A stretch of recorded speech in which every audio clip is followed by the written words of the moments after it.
여러분 안녕하십니까? 주식시장의 열기가 뜨겁다 못해 대일지경입니다. 설 연휴 이후 첫 거래일인 오늘 코스피 지수가 사상 처음으로 5,600선을 돌파하며 또 한 번 새 역사를 썼습니다.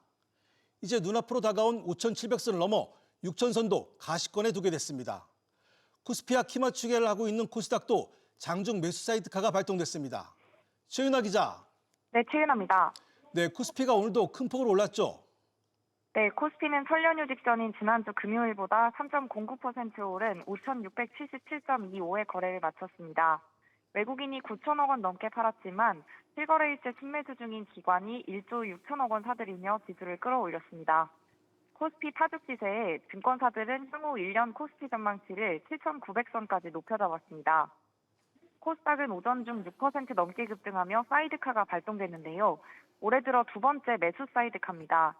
개인이 1조 8천억 원 팔았지만 외국인과 기관이 각각 8천억 원, 1조 원 넘게 사들였습니다. 반도체 투톱인 삼성전자와 SK하이닉스는 각각 20만 원, 100만 원 돌파가 가시권으로 들어왔네요. 네, 삼성전자는 4.86% 상승해 19만 원으로 정기장을 마쳤습니다. SK하이닉스는 1.59% 상승해 90만 원을 눈앞에 두게 됐습니다. 미국 증시에서 반도체 훈풍이 불었기 때문으로 풀이되는데요.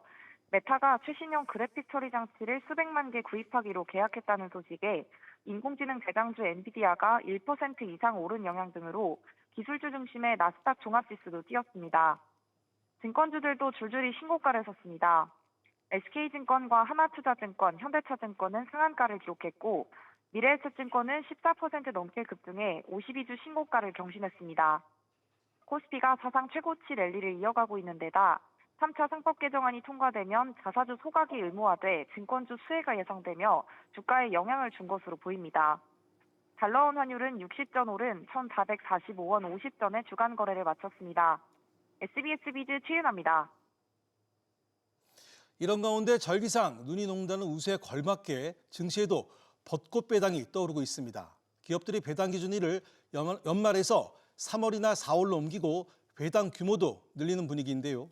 여기에 배당소득 분리 과세까지 더해지면서 고배당주와 관련 ETF로 자금이 몰리고 있습니다. 신다미 기자의 보도입니다.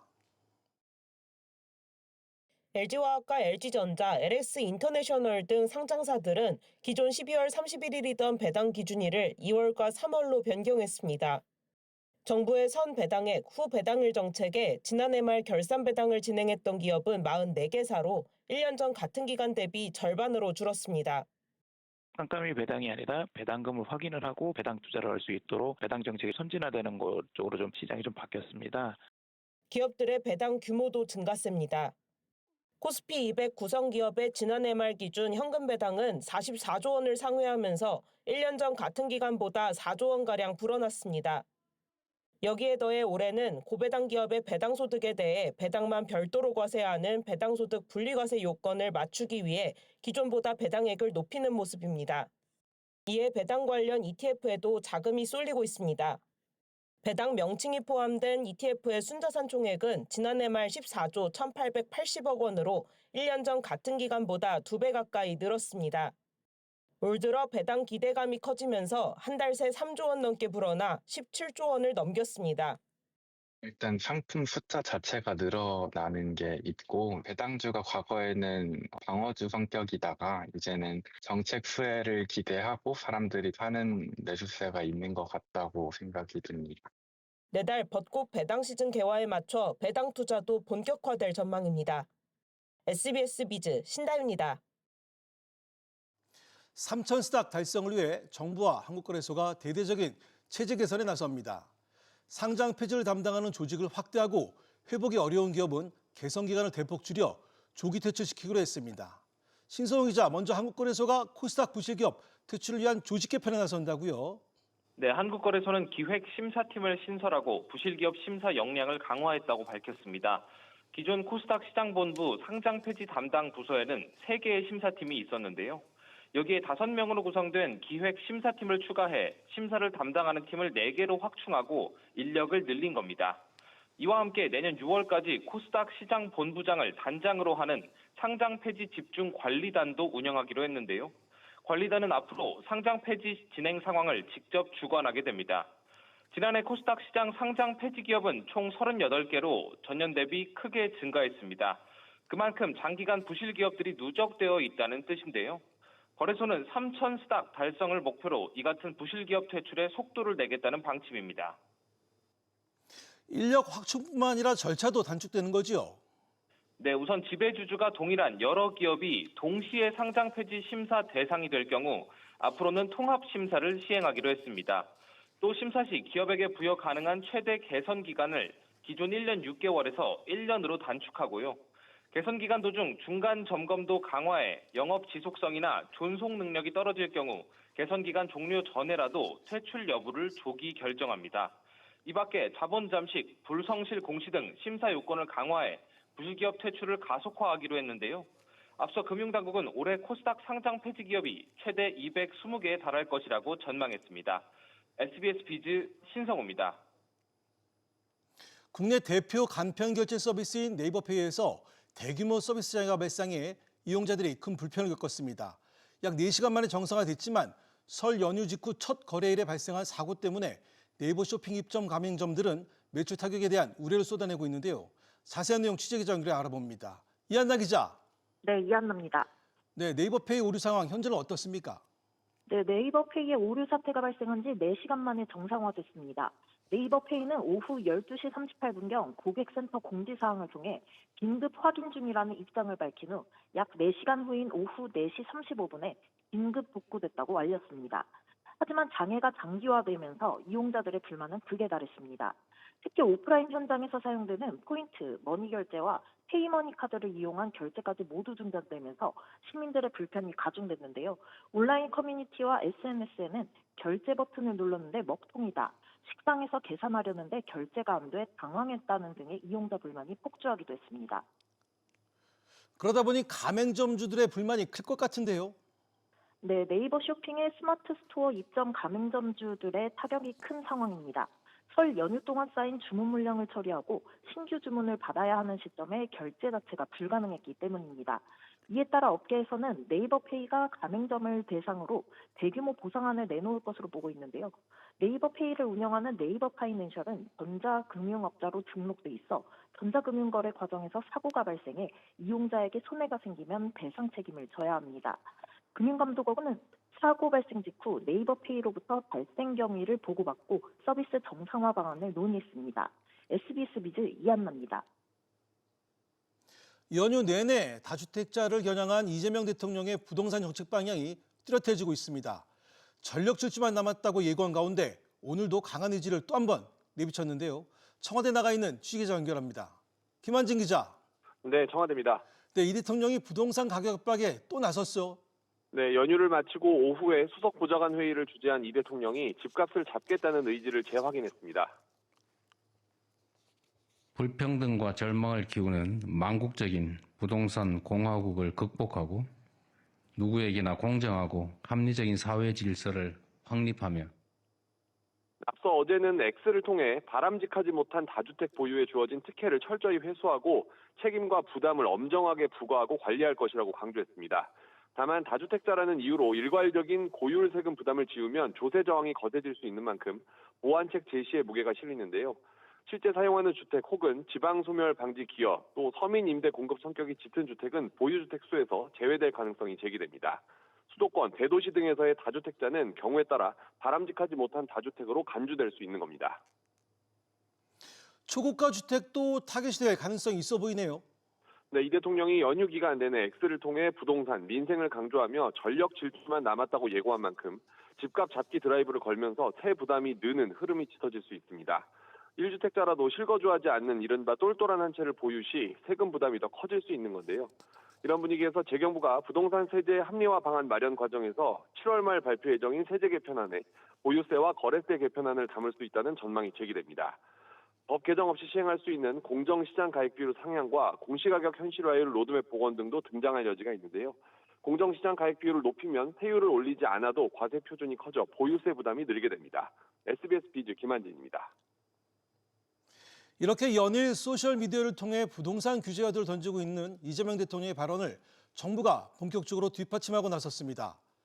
임대사업자들에 대해 출 연장이 특혜 아니냐고 지적한 대통령 발언에 따라 금융당국이 은행 임원들을 불러 본격 점검을 시작합니다. 어떤 카드가 등장할지 전망해 보겠습니다. 오수영 기자, 금융당국이 설 연휴가 끝나자마자 전 금융권 관련 임원들을 불렀습니다. 그렇습니다. 금융위원회는 오늘 오후 은행권과 상호금융권 등 전 금융권 기업 여신부 담당 임원들을 소집해 임대사업자의 대출 상환 방식과 만기 연장 절차를 점검합니다. 설 연휴 직전인 지난 13일 전 금융권 점검 회의를 했는데 연휴 직후로 재차 소집한 건데요. 앞서 이 대통령은 양도세까지 깎아주면서 수년간 기회를 줬는데도 다주택을 해소하지 않고 버틴 다주택자들에게 대출 만기가 됐는데도 연장 혜택을 주는 게 공정하겠느냐고 지적한 이후 설 연휴 동안에도 이 문제를 재차 언급하며 다주택자 대상 금융 특혜 관행을 겨냥했습니다. 그 실질적인 연장 규제가 어떤 방식이 될지도 짚어보죠. 임대사업자가 받는 대출 규제인 RTI가 거론되던데 이게 어떤 방식입니까? 네, RTI는 임대사업자의 연간 임대소득을 연간 이자 비용으로 나눈 값입니다. 현재 규제 지역은 RTI가 1.5배, 비규제 지역은 1.25배를 지킨 경우에만 신규 대출이 가능합니다. 규제 지역 주택 임대사업자의 연간 이자 비용이 1,000만 원이라면 임대소득은 적어도 연 1,500만 원은 돼야 은행에서 대출을 받을 수 있다는 뜻인데요. 금융위원회는 임대사업자가 3에서 5년 전에 받은 대출의 만기를 연장할 때 RTI 규제를 엄격하게 적용하도록 할 방침입니다. 은행권은 임대사업자의 최초 대출 시 담보가치와 임대소득 등과 함께 RTI를 종합적으로 심사하지만 만기 연장 시에는 형식적인 점검만 거치고 RTI 요건을 따로 보지는 않아온 것으로 알려졌습니다. 지난해 말 기준 은행권 부동산 임대업 대출 잔액은 157조 원이며 이 중 상가와 오피스 등 상업용을 제외한 주거용 임대사업자 대출은 13조 9천억 원 규모로 추산됩니다. SBS 비즈 오수영입니다. 설 연휴를 기점으로 서울 아파트 시장에 매물 쌓기가 본격화되고 있습니다. 5월 다주택자 양도세 중과 유예 종료를 앞두고 이른바 80일 탈출 움직임이 확산하고 있는 건데요. 호가를 낮춘 금매물이 등장하고 있지만 실제 거래로 이어지기엔 여전히 문턱이 높습니다. 엄하은 기자의 보도입니다. 설 연휴 동안 서울 아파트 시장에 매물은 빠르게 쌓였습니다. 연휴 마지막 날인 어제 서울 아파트 매물 건수는 6만 4천여 건으로 불과 일주일 사이 4% 가까이 늘었습니다. 5월 9일 양도세 중과유예 종료 시한이 임박하자 세금 부담을 피하려는 다주택자들의 처분 물량이 쏟아지고 있는 겁니다. 호가를 낮춘 급매물도 눈에 띄게 늘었습니다. 31억 전후하던 매매 계약이 한 1억에서 많게는 2억까지 떨어져서 다주택자의 경우는 이참에 팔아야 되겠다라고 문의가 들어오는 경우가 종종 있습니다. 여기에 실거주 의무유예 조치까지 맞물리면서 당분간 매물 공급은 더 늘어날 것으로 보입니다. 다만 실제 거래는 아직까지 서울 외곽의 중저가 아파트를 중심으로 이뤄지는 모습입니다. 핵심지는 여전히 가격대가 높은 데다 대출 규제까지 겹치면서 매수자들은 가격이 더 내리기를 기다리고 있기 때문입니다. 부담이 있는 지역들 혹은 전년도에 급등한 지역들은 일단 지켜보자가 더 강한 거죠. 반면에 이제 회복 못하고 있던 외곽지 있잖아요. 그쪽은 매물이 나오는 것들을 전세를 또 끼고 살 수 있게 된 거잖아요. 그쪽은 매수가 붙어요. 집을 팔기 위해 기존 전월세 물건을 매도 물건으로 전환하는 경우도 늘면서 전세 매물 감소와 함께 전세값이 다시 들썩일 수 있다는 우려도 나옵니다. SBS 비즈 엄하은입니다. 일본이 1호 대미투자 프로젝트를 확정하면서 한국에 대한 미국의 압박이 커질 것으로 예상됩니다. 실무협상단이 급하게 미국으로 출국하는 등 정부 움직임이 빨라졌는데요. 하지만 국회에선 대미투자 특별법을 다룰 특별위원회가 제대로 된 논의도 시작하지 못하며 지지부진한 상황입니다. 정윤영 기자가 보도합니다. 일본은 대미투자 첫 프로젝트로 가스 화력 발전, 원유 수출 인프라 정비, 인공 다이아몬드 제조 등 3개 사업을 선정했습니다. 일본이 대미투자에 첫 발을 떼면서 우리 정부도 속도를 내고 있습니다. 어제 미국으로 출국한 산업통상부 실무협상단은 대미투자 프로젝트 후보 사업과 추진 절차 등을 미 상무부와 협의할 것으로 알려졌습니다. 한국도 일본과 비슷한 분야의 투자 요구를 받을 것으로 보입니다. 일본 사례를 보면 당장 성과를 낼 수 있고 고용 창출, 전력 수요 대응에 도움을 주는 프로젝트에 미국이 관심을 갖고 있다는 분석이 나옵니다. 발전, 에너지, 광물 산업 등 특히 우리 기업들이 강점을 가진 초고압 변압기 기술, 핵심 광물 가공 정제가 거론됩니다.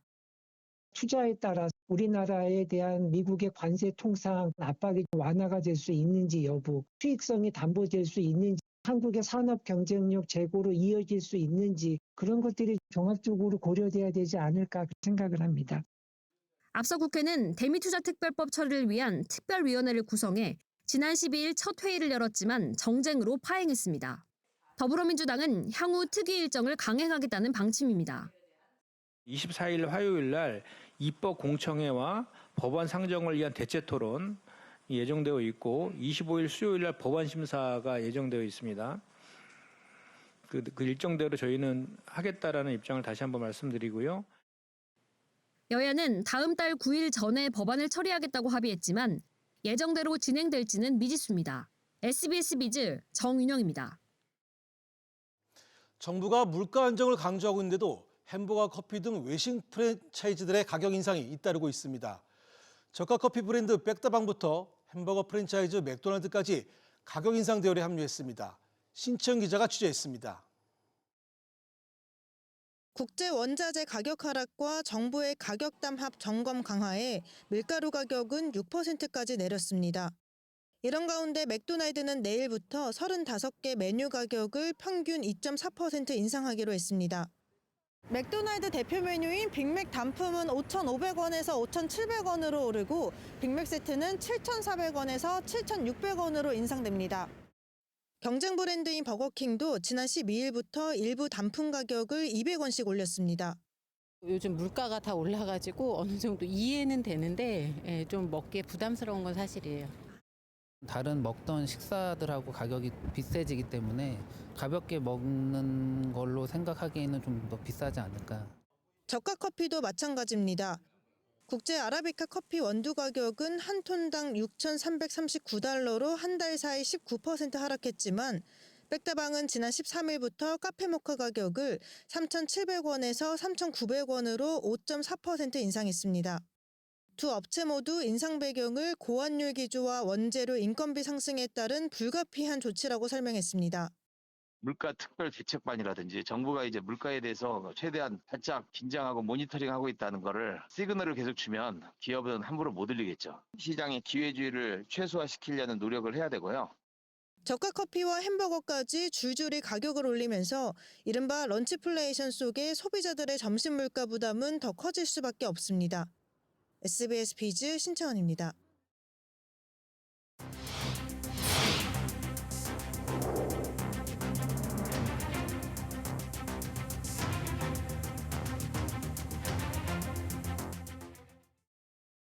앞으로 교통사고로 다친 경상 환자가 8주를 넘겨 치료를 받을 경우 공공기관의 심사를 받아야 합니다. 정부가 이른바 8주를 시행 앞두고 장기치료 심사 기간을 공공기관으로 지정하는 절차에 들어갔습니다.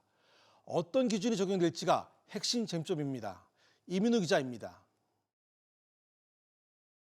국토교통부 산하 공공기관인 자동차 손해배상진흥원이 자동차 보험 장기치료 심사를 맡을 전망입니다. 국토부는 관련 법안을 마련해 현재 법제처 심사를 받고 있습니다. 경상 환자의 8주가 넘는 장기 치료에 대해선 공공기관이 별도로 심의하도록 구조를 바꾸겠다는 취지입니다. 치료비 지급 여부는 보험사가 판단해 왔는데 그간 공정성 논란이 컸습니다. 앞서 국토부는 경상 환자의 약 10%만 8주를 초과해 치료를 받는다는 점을 들어 장기 치료 구간에 대한 관리 기준을 마련하기로 했습니다.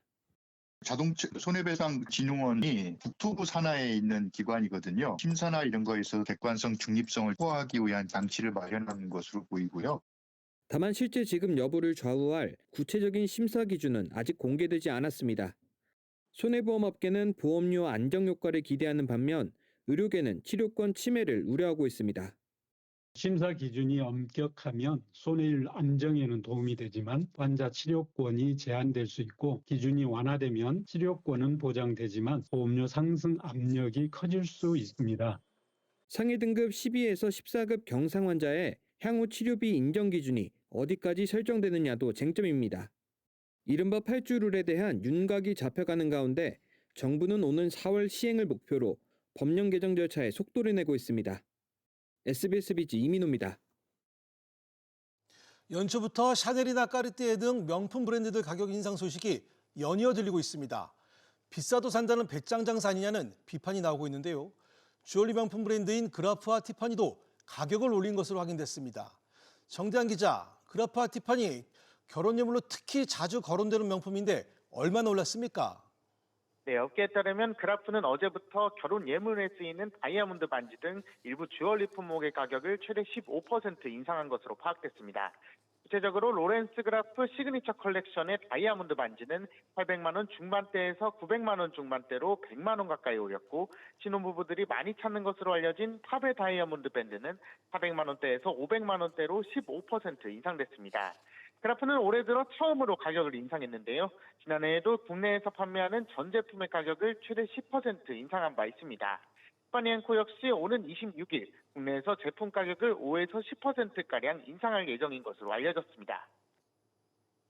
꽤 높은 인상률인데 이처럼 주얼리 가격을 올리는 이유는 뭡니까? 네, 금을 비롯한 원자재 가격 상승과 고환율이 이어지고 있는 가운데 본사의 글로벌 가격 정책도 조정되면서 주요 브랜드들이 연이어 가격을 상향 조정하고 있는 겁니다. 샤넬이 지난달 13일 주얼리와 가방 가격을 연이어 인상하며 연초 인상의 포문을 열었고요. 디올도 지난달 20일부터, 까르띠에는 27일부터 주얼리와 시계 가격을 8% 안팎으로 올렸습니다. 이달 들어서도 주얼리 브랜드 다미아니는 지난 9일 전 제품의 가격을 평균 약 10% 인상했습니다. SBS 비즈 정대한입니다. 윤석열 전 대통령이 12.3 비상계엄 사태와 관련해 1심에서 무기징역을 선고받았습니다. 내란 우두머리 혐의가 인정됐습니다. 취재기자 연결합니다. 김성훈 기자. 네, 김성훈입니다. 네, 선고 내용부터 자세히 전해주시죠. 네, 서울중앙지법 형사합의 25부는 윤 전 대통령의 내란 우두머리 혐의 선고 공판에서 무기징역을 선고했습니다. 계엄 선포 444일 만이자 파면 321일 만에 나온 첫 법원 판단인데요.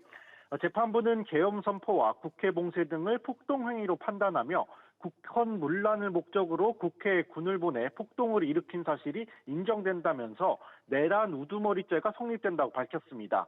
무기징역을 선고한 데는 윤 전 대통령의 주도적인 역할을 언급했는데요. 들어보시죠. 범행을 직접 주도적으로 계획했고 다수의 많은 사람들을 범행에 관여시켰습니다. 앞서 특검 측은 사형을 구형했는데요. 재판부는 치밀하게 계획을 세우지 않은 점과 물리력 행사를 최대한 자제하려고 한 점, 그리고 계획이 실패로 돌아간 점 등을 참작했습니다. 1심 선고에 대해 어떤 반응이 나오고 있습니까? 네, 우선 윤 전 대통령의 변호인단은 정해진 결론을 위한 요식행위라면서 판결에 불만을 드러냈습니다. 그러면서 결코 왜곡과 거짓에 굴복하지 않고 끝까지 싸우겠다면서 윤 전 대통령과 항소 여부를 논의하겠다고 전했습니다. 반면 내란 특검은 의미 있는 판결이었다고 평가하면서도 사실 인정과 양형 부분에 상당한 아쉬움이 있다고 했습니다. 정치권에선 정청래 민주당 대표가 국민 법감정에 반하는 매우 미흡한 판결이라며 불만을 드러냈습니다. 우원식 국회의장은 내란에 실패한 것이 감경사유가 된 점은 아쉽다면서 윤 전 대통령이 이제라도 잘못을 뉘우치고 국민에게 진심으로 사죄하기를 바란다고 입장을 밝혔습니다. 야당인 국민의힘의 송원석 원내대표는 당이 배출한 전직 대통령의 유죄 판결에 책임을 통감한다면서 헌정 질서를 위협하는 그 어떠한 세력과도 단호히 선을 긋겠다고 말했습니다. 청와대는 별도의 입장을 내지 않았습니다. SBS 비즈 김성훈입니다.